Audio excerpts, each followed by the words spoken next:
देखिए जेपीसी का भाटी जी ने बहुत शुरू में बिल्कुल सही बोला कि जेपीसी के ऊपर हमें बुरा भरोसा है। आप बीजेपी पे भरोसा मत करिए, मैं मान रही हूँ आप बीजेपी पे भरोसा नहीं करते हैं, लेकिन उस जेपीसी में असदुद्दीन ओवैसी भी हैं, उस जेपीसी में इमरान मसूद भी हैं, मोहम्मद जावेद भी हैं, इनके मौलाना मोहिबुल्लाह भी हैं, उस पर तो भरोसा करेंगे। हमें भरोसा है। हाँ। हमें भरोसा है। जिन लोगों को भरोसा नहीं, हाँ। वही चीन और पाकिस्तान जा रहे हैं। अच्छा, हमें तो भरोसा है। ठीक है। हम हिंदुस्तान में ही रहते हैं, हिंदुस्तान की बात करते हैं और हिंदुस्तान वालों की ही बात करते हैं। ठीक है। हम पाकिस्तान का नाम ही नहीं लेते, नफरत करते हैं हम पाकिस्तान से, समझे। हम चीन से तो नहीं कह सकते क्योंकि विनोद जी को ले लीजिए स्क्रीन नंबर 1। दूसरी बात अब सुनिए मेरी बात, ये जो मामला है हाँ। जेपीसी में जाने का और ये जो कंटेंट एक होने का, मैंने इसको बिल्कुल क्लियर कर दिया आपके सामने कि ये मुस्लिम पर्सनल लॉ बोर्ड का है। इन्होंने कहा जी मैं उस संस्था पर बात नहीं करना चाहता। हाँ। आप उस संस्था पर तो बात कर सकते हैं जो ये कहता है हिंदुस्तान का हर नागरिक हिंदू है, उसमें मुसलमान भी हैं, सिख भी हैं, जैन भी हैं, बुद्धिस्ट भी हैं, ईसाई भी हैं, पारसी भी हैं। उस संस्था पे भरोसा करते हैं? मोहन भागवत जी ने कहा कि इस देश का हर नागरिक हिंदू है, जैन भी हिंदू, बुद्धिस्ट भी हिंदू, पारसी भी हिंदू, मुसलमान भी हिंदू, ईसाई भी हिंदू, उस पर आप भरोसा कर रहे हैं। लेकिन जो संस्था सिर्फ और सिर्फ मुसलमानों की है, हम कहते भी नहीं कि आप उस पर भरोसा करो। हाँ, हम कहते भी नहीं कि उस पर भरोसा करो। उस संस्था ने एक क्यूआर कोड जनरेट किया। सर आप फर्क नहीं समझ रहे मौलाना साहब, उन्होंने क्यूआर कोड जनरेट किया, मैं अपने फोन से क्यूआर कोड स्कैन करके भेजूंगी, भाटी जी के फोन से मैं क्यूआर कोड स्कैन करके भेज लेती हूँ, आपके फोन से कर लूंगी। वो कह रहे हैं एक ही सर्वर से लाखों रिस्पांस, इसका मतलब ये है कि वो मैनिपुलेटेड रिस्पांस है। उसका मतलब आप समझ रहे हैं, फर्क समझ रहे हैं आप। भाई ने जवाब दे दिया, मैं भी जवाब दे रहा हूं। दे दीजिए जवाब, फिर विनोद जी के पास जाऊंगा। कि जो भी उसमें कमी होगी, हाँ ठीक है, ये देश की एजेंसियों के पास जाएगा, हाँ। उसकी जांच होगी, हाँ। जो कमी होगी निकल जाएगी। ठीक है। सबसे पहली नियत तो खराब इनकी ये देखिए, हाँ। इस बिल को वो नियत, आप नियत पे भरोसा नहीं करते। हाँ। जिला मजिस्ट्रेट को दे दिया गया। विनोद जी आपको याद होगा 1949 का सानिया, हाँ। जब सुप्रीम कोर्ट ने भी इस बात को कहा कि चोरी से मूर्तियां रखी गई, उस वक्त हम गए जिला मजिस्ट्रेट के पास, तो मजिस्ट्रेट ने इस मामले पर कार्रवाई करने से ही मना कर दिया, क्योंकि मजिस्ट्रेट जो है सरकार के अधीन होता है, सरकार का आदमी होता है। जब हमारी प्रॉपर्टी को सरकार के अधीन कर लोगे आप, मजिस्ट्रेट के हाथों में दे दोगे, तो वो बचेंगी कहां से?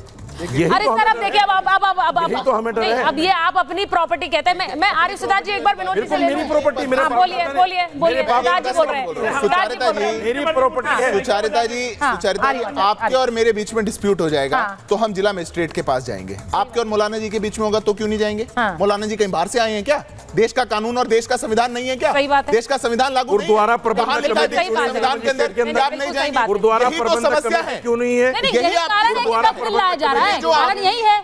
गुरुद्वारा प्रबंधक कमेटी क्यों नहीं है मौलाना जी के अंडर में? मैं आपको एक सच्चाई, आप वक्त को लेना क्यों चाहते हैं? छोड़ दो ना, आवाज मेरे पास भी और मौका आपका भी आएगा। मैं आपके बीच में बोलने लूंगा, मुसलमानों की जमीनें छोड़ दो। अरे भाई जमीनें कोई हड़प नहीं रहा है ना, ये जमीनें हड़पने की बात ही नहीं है मौलाना साहब, ये जमीनें हड़पने की बात रही है। एक मनमानी तरीके से जो चल रहा है उसको नहीं सर, मैं पहले उनके पास जाऊंगी ना, उनके पास जाऊंगी। मैं सुचारिता जी विनोद जी का तो नंबर भी नहीं है, आपसे असहमति दर्ज करा के कहता हूं, ये जमीन हड़पने की बात ही है। जमीन हड़पने का ही तो प्रयास है, और क्या है आप बताइए? देश में 8.5 लाख एकड़ 200 लोगों के हाथ में चला गया। कैसे चला गया? 8.5 लाख के कागज, उदाहरण देता हूं। 8.5 लाख के कागज, आप ऐसे 8.5 लाख के कागज मत करिए। 8.5 लाख के कागज। मौलाना साहब यहाँ पर सब लोग एक एक करके बात कर रहे हैं। देखिए मेरी रिक्वेस्ट है, मेरे पास मौलाना साहब I am going to request you, एक एक करके बात कर ले। वो बोल रहे हैं, उसके बाद मैं आऊंगी ना, मैं आऊंगी, उन्हें बोलने दीजिए। विनोद जी तो अभी तक बोले भी नहीं है, मैं उनके पास भी आऊंगी। एक मिनट कंप्लीट करिए पहले, हाँ पहले कंप्लीट करिए। मेरी सबसे दरख्वास्त है ना। नहीं देखिए, मैं उनकी बदतमीजी का कारण बताया। वो क्या जितनी देर वो बोले मैं एक बार भी नहीं बोला, उनकी बदतमीजी का कारण। अब मैं आपको बताता हूँ, आज एक मैं बिल्कुल 8.5 लाख के कागज हैं, मैं उसी का जवाब दूंगा। नहीं सुनिए, दे दीजिए। नहीं वो तो ओवैसी साहब भी कह रहे हैं, एक मिनट मौलाना साहब, वो तो ओवैसी साहब भी कह रहे हैं कि कागज ही नहीं है। फिर आपसे आग्रह करता हूँ 8.5 लाख के कागज दे दीजिए ना पहले। अब सुचारिता जी आज खबर आई है, इसराइल को हमास ने वक्फ प्रॉपर्टी बना दिया।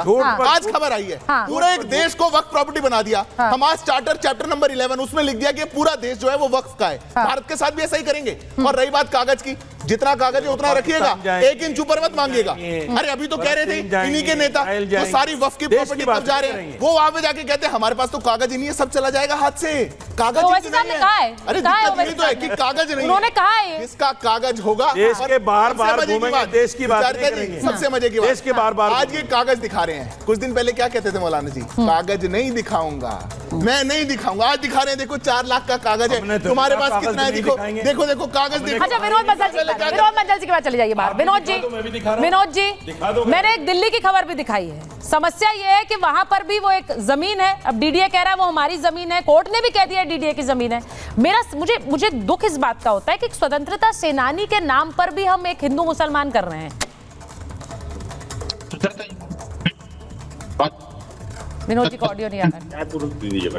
मैं कहना चाहता हूँ, देखिए 2 बातें बड़ी महत्वपूर्ण है कि एक तो इन्होंने जो मौलाना जी ने कही, मैं आपकी बात का जवाब दूंगा स्पेसिफिकली, लेकिन मैं कहता हूँ मौलाना जी ने जो बात कही कि मैंने भी वही ड्राफ्ट भेजा और मेरी पत्नी ने भी वही भेजा, मेरी बच्ची ने भी भेजा, और उसके बाद में इन्होंने एक इस्लामिक स्कॉलर बैठे उन्होंने भी कहा कि हाँ जी हमने एक QR कोड जनरेट किया था, एक चैट फॉर्मेट दिया था, सबने वो भेजा।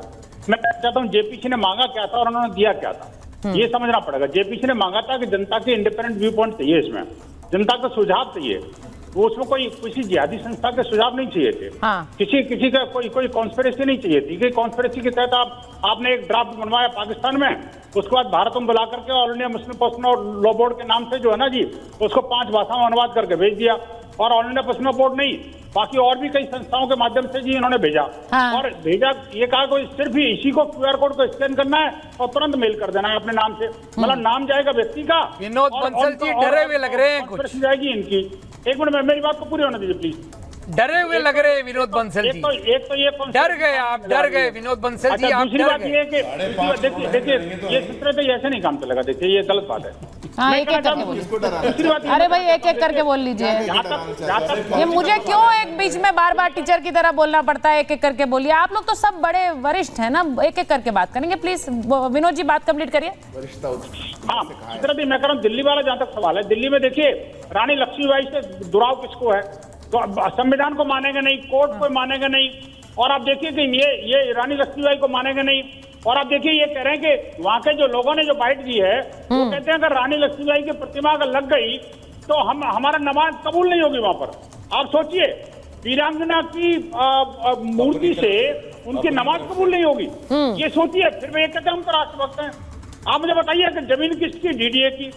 और जिहाद कौन कर रहा है? जिहादी लोग। आप मुझे बताइए, जिसकी जमीन वो उसको डेवलप करना चाहता है, उसको करने नहीं देंगे। यानी जिसकी मेरी बिल्ली म्यूजिक में हूँ, ये तो ठीक नहीं है ना जी। मानिए हाईकोर्ट ने सीधा सीधा इनको कहा, बड़ी जबरदस्त 2 दिन नहीं, पहले। मुझे लगा विनोद जी, आज मुझे ऐसा लग रहा है, मैं पूछ भी रही हूँ सवाल और भाटी जी आपसे पूछूंगी, क्योंकि बहुत सारे राजनीतिक दल बार बार ये कहा जाता है वक्फ बिल बीजेपी लेकर आ रही है क्योंकि ये एक तरह से एंटी मुसलमान है, ये मुसलमानों के खिलाफ है और बीजेपी ला रही है। आपने बड़ा क्लियरली बोला कि जेपीसी में है, अब ये हमें उस पर भरोसा है। लेकिन जो आज दिल्ली में हुआ, क्या वो एक उदाहरण नहीं है मनमानी का? मैं इसलिए पूछ रही हूँ क्योंकि दिल्ली में जो हुआ है वो जमीन डीडीए की है और वो हाई कोर्ट ने बोला है। अब वहां पर एक रानी लक्ष्मीबाई एक इंडियन हीरो है, ये इसमें कोई शक है क्या? वो एक स्वतंत्रता सेनानी रही जिसके बारे में हम सब ने पढ़ा है, उनकी कहानियां हमने जी हैं, हमने उनको पढ़कर जिया है। उस पर भी ये हो रहा है कि मूर्ति नहीं लगेगी यहाँ पर क्योंकि ये वक्फ की जमीन है। नहीं, अगर आप मेरा व्यक्तिगत विचार लें तो मैं तो ये कहूँगा कि चाहे वो जमीन वक्फ की भी है, तो भी रानी लक्ष्मीबाई की प्रतिमा लगने पर ऐतराज नहीं होना चाहिए। बहुत बढ़िया, वो बहुत जो हमारे स्वतंत्रता सेनानी हैं, जिन्होंने देश के लिए अपना खून दिया, अपना जीवन दे दिया, हम उन्हें इतनी श्रद्धांजलि तो दे ही सकते हैं। वो हमारे आदरणीय उदय प्रताप जी हैं, वो बहुत, उनका एक शेर मुझे याद आता है कि कभी कभी सोचा करता हूँ वे बेचारे छले गए हैं जो सपनों का मौसम लाने की कोशिश में जो फूलों का मौसम लाने की कोशिश में चले गए। उनके साथ धोखा हुआ, हम उन्हें श्रद्धांजलि तक नहीं दे सकते। लेकिन दूसरी बात भी बहुत महत्वपूर्ण है जो विनोद बंसल जी ने भी कहा और निशिकांत दुबे भी कह रहे हैं। क्या? ये भारतीय जनता पार्टी, विश्व हिंदू परिषद, RSS की बहुत, मैं कहूंगा, खराब सोच है कि ये भारत के मुसलमानों के संबंध विदेशों से जोड़ते हैं। ये इनकी देशभक्ति पर सवाल उठाते हैं। ठीक है। मैं दावे के साथ कहना चाहता हूं कि भारत का मुसलमान किसी हिंदू से कम देशभक्त नहीं है। नहीं तो जब भी देश को खून की जरूरत पड़ी है, मुसलमानों ने हमारे बराबर खून दिया, चाहे आजादी की लड़ाई रही हो। सही बात। पाकिस्तान से हमारी लड़ाई हुई तो अब्दुल हमीद ने उनके टैंक तोड़े। अब्दुल हमीद जैसे लोग, कारगिल में लड़ाई हो तो वहां भी मुसलमान हमारे कंधे से कंधा मिला के पाकिस्तान की सेना से लड़ रहे थे। ठीक, मुसलमानों की या भारत के लोगों की देशभक्ति पर सवाल नहीं क्या ये सोच है